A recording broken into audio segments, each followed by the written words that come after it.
made it so cool. I go downtown, I get it, I buy it, open up the cassette. It's sandpaper for the cover. I was like, oh, this is kind of crazy. Okay, so that was like my first little interactive cover, and I was like, okay, that's a different idea for putting together an album and stuff like that. But I remember calling my mom this phone. I used to love like how the buttons they lit up, they were like green.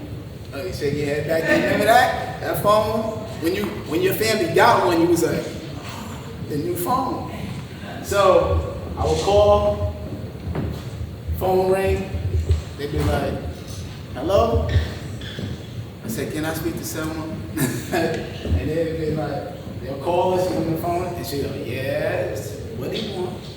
Right? I'd be like this, you know, kids, what we do? What time you coming home? We know what time you coming home already. We just trying to lead into asking for that album. So I would say, yeah, can you give me Chuck Rock, the one album? And her answer would be, I'll see. Even though I'll see meant yes, but I'll see was like that little fake album for you. So you know, I'll see. Yeah, I knew I was getting an album, and I can't wait to get those albums.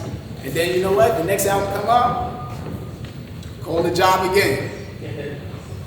Can you give me they got the new Kool G Rap album, Wanted Dead or Alive. Can you give me that? How much it costs? I don't know how much it costs. I'll see. But she didn't realize these albums were molding me into something else. And she would let me blast them loud in the house.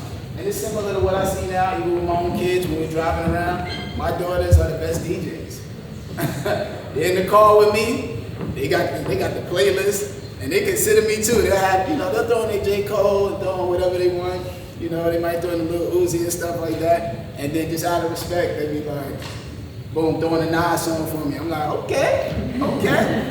I see what you're saying. And then they go back, then they put me on the stuff, they ask me, you heard of such and such? I'll be like, well, that came from that. So that's the other thing, it's becoming a bridge now. Because a lot of the new songs, and these are old songs, and you're able to have a good conversation with your kids. So that's another thing about hip hop that I think you can't shun it, because it's actually that bridge of conversation and connection to a lot of our kids. So make sure you're very mindful of that, because that's where it is, and that's where it's going. The economy. So we got so many doors that hip hop has opened, dealing with fashion, food.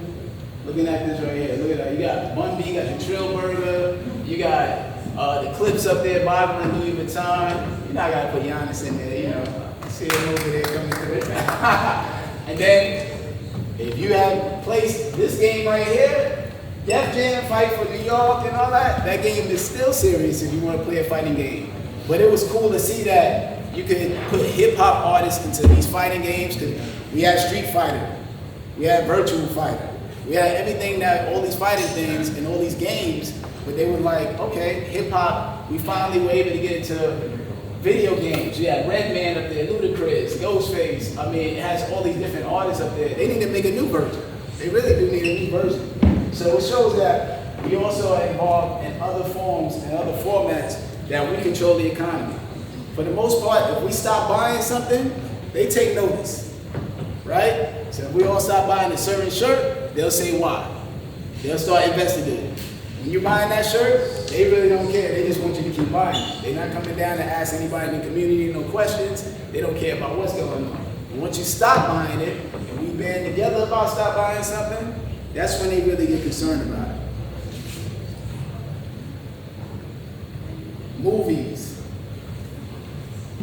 This is one thing I wish we could go back to. I really wish we could go back to doing these hip hop movies that had everybody in it. We got so much beef now today. Everybody online, social media arguing about everything. Let me tell y'all, these movies, Who's the Man had like every rapper in it. You have the rappers, the barber, the customer. It had everybody in there. No matter what it is, they would take small parts, large parts, whatever the case may be. When we started doing these movies, we were in the movies together. Now you talk about getting a movie together with rappers, and be like, nah, I don't mess with her. I don't mess with her. Can't even put together a movie. You barely put together concerts like that neither, and parties, because nobody gets along. It's so hard. It's always about something. You know, right now, somebody's saying something about somebody on Instagram right now. Next thing you know, you check your phone, and go, such got beef. You be like, what? It's breaking up everything. It's causing a lot of drama. So I wish we could do that. See, I'm like Tupac. Crush Groove was such a big deal. I remember going to the theater to see him Run DMC. And LL, that's the first time I ever seen LL. Kick in the door and start rhyming. And I left the theater like, oh.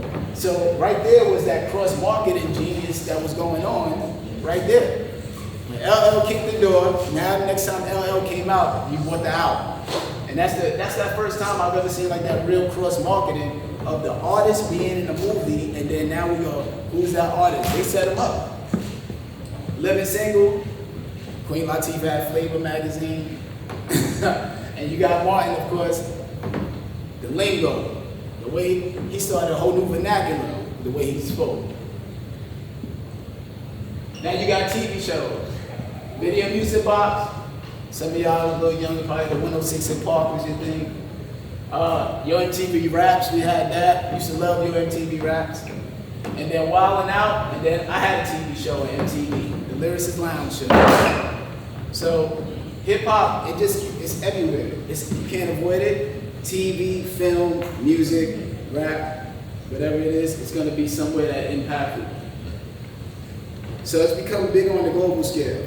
So global, everywhere. You can go over to Japan. You can tour pretty much any country in the world and you'll see that there's some type of hip hop going on. Me and Strick, we used to tour. We go overseas. We would like over there. It was usually and primarily American artists going over there to perform. And we would be headlining. A few years, everybody in this country was like, nah, we need our artists. You go over there now, they got their own artist headlining and taking over the scene, selling millions of records. So this is us backstage. So, and then we had our own tour band right there, the EMC. And that's us backstage. And you can tell it's a hip hop environment because they got a lot of graph going on, a lot of graffiti back there. But we on our phones. We're on our phones too back there trying to catch up what's going on at home and everything like that. But that's Linz, Austria. That's backstage in Linz, Austria with us touring. And then we had our band here, this Mercedes Sprinter. Another thing about it too that I realized, like traveling, you need to travel and see the world because what you think is such a big deal over here that deals with hip hop in some regards is nothing when you go somewhere else. So, for instance, we got over there, we started going overseas. Over here we like Mercedes-Benz, everything there. You come off the plane, Mercedes-Benz it's just a taxi. You know? So it's just a taxi. You be in there, you be like, man, I thought this was something big back home. So it gives you a different perspective and broadens your view of what to value in life. So it allows you to value different things. Now, education. So I've been teaching for 9 years. I teach at middle school. And one of the things about when I started teaching, I'll give you a quick story why I started teaching. One day, my daughter comes home, she's in 5th grade. I'm looking at the grades. I'm like, yeah, you had straight A's. Why are your grades looking crazy now? So I go up to the school. So I'm like this, right? I go up to the school, I go meet the sub. The sub says, I say, my daughter's grades have dropped. What's going on here? You know, the sub said, I'm a veterinarian. I really don't know what I'm doing up here. That's what he told me, straight up. I was like, what? He was like, they just got me in here, because in Florida, as long as you got a degree in something, you can just be a teacher. Yeah, unless you want to stay there for about a year or so, and then you got to take the test. So they just trying to look for anybody. Right now, it's a shortage. As you know, there's a lot of teacher shortages around the country, so they're just taking anybody. So, you know, I'm hot. I'm like, what? You know?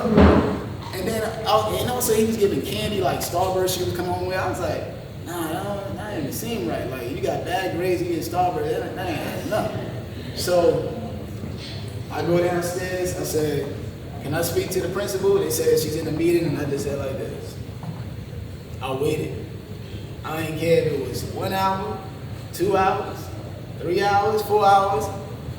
They try to come out again and say, well, you know, she's in a meeting. Do you still want to wait? Yes, I'm going to wait. It doesn't matter. We're going to figure this out right here.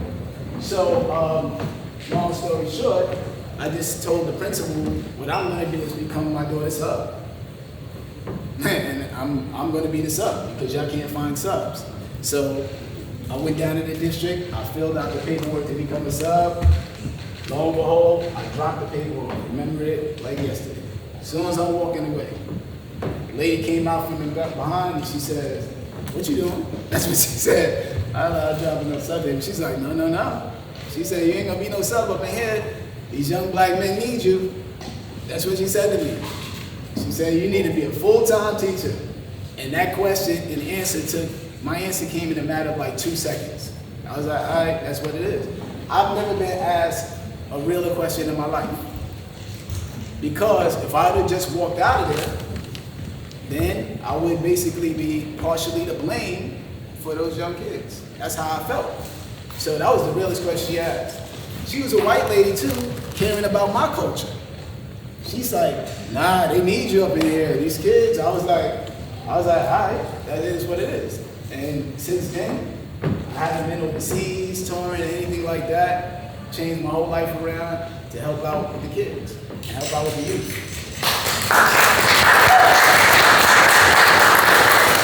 So, my daughter's class, I ended up still going back up there, dropping McDonald's off for her every day because she was crying. Because I got out of that class, so she was crying about that. And then I later on just became full-time teaching and realized I was still luckily able to do both. Still able to teach, and I still able to take those times and that when I have off to still pursue my dreams and do music and so on and so forth.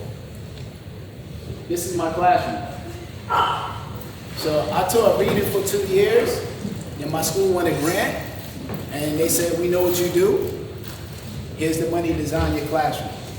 So my classroom has the most state-of-the-art stuff in it. So we have, every kid has an iPad. We have the iPad Pros all around the classroom. We got the MPKs, which all the big time producers use in there, out there when they're traveling. Headphones. Back there, if you can see back there, behind those 4 windows back there, that's actually a big stage set where we film the news. It's big back there. And there's also the vocal booth, because the machine in front of it to the right is actually a slate board, which is digital, and it's all touchscreen. So we have like, whatever big name, studio you name, we got it in my classroom because of that grant.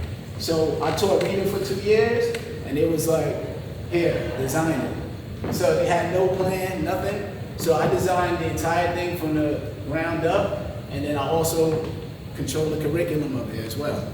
So it's based on my ideas.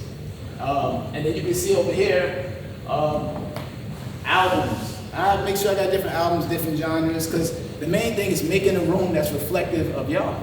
You know, if y'all don't want to come in there if it's like, this is like most kids, if not their first home, second home, it's their home. So it's important.